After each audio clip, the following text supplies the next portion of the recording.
loolu moo tax foño mooy dafa ànd ak wér-gu-yaram soo koy lekk dafa ànd ak wér-gu-yaram ñun xale bu juddoo dinañ ko jox foño yaay ji dinañ ko damp ak foño su ma nee dinañ ko jox foño ci bés ngente bi la ñuy indi foño bi def ko ci lekkat bi kon suñu cosaan la du tey la ñu xam affaire foño suñu affaire yu bare mariage foño dina ci bokk ngente foño dina ci bokk lu ñuy mënta liggéey ci àdduna foño dina ci bokk kon foño suñu cosaan la dañu bëgg nag cosaan ba am valeur ba àdduna bi yépp xam ne foño bi am na valeur.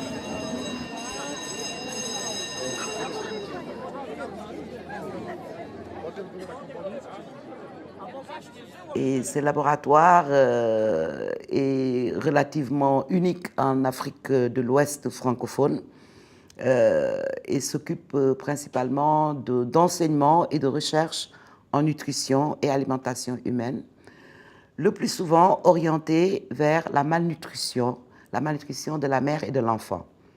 Mais nous sommes également intéressés sur les aliments locaux et en particulier les effets métaboliques de ces aliments locaux tels que le gombo ou le fognon.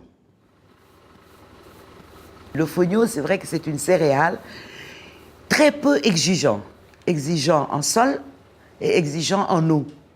Donc c'est quelque chose que l'on peut cultiver plusieurs fois même dans l'année et qui peut s'adapter dans des environnements.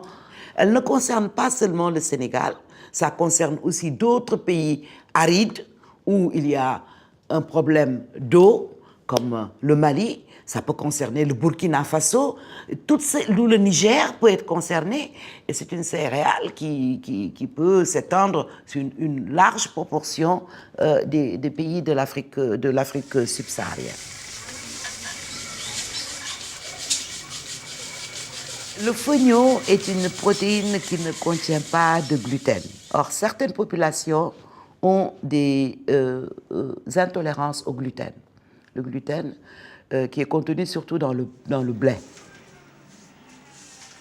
Elle a des qualités nutritionnelles qui non seulement répondent à des besoins de problèmes actuels, de malnutrition par exemple, mais peut répondre à des problèmes émergents de nutrition qui arrivent, qui sont des problèmes de maladies chroniques tels que le diabète, l'obésité ou l'hypertension artérielle. La culture du fognon nécessite très peu d'intrants.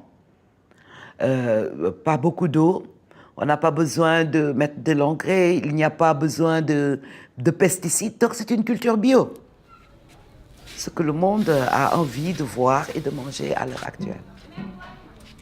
Fognon mun nga ko lekk añ nga mun ko lekk ndekki nga mun ko lekk reer bu njëkk mun nañ ko wol ñu def ko fonde ñu naan mun na nekk fonde aussi ñu naan fonde bi ci suba añ bi ñu def maafe tigadege ak fognon wala yaasa ak fognon wala ceeb ak fognon fognon ñu togg ko comme ceeb. Il contribuera certainement à l'alimentation mondiale. Cette alimentation mondiale dépend de l'eau et l'eau se fera de plus en plus rare. Alors les cultures de biodiversité qui vont faire économiser l'eau vont certainement avoir une place importante dans l'alimentation des 9 milliards d'individus que nous serons un jour.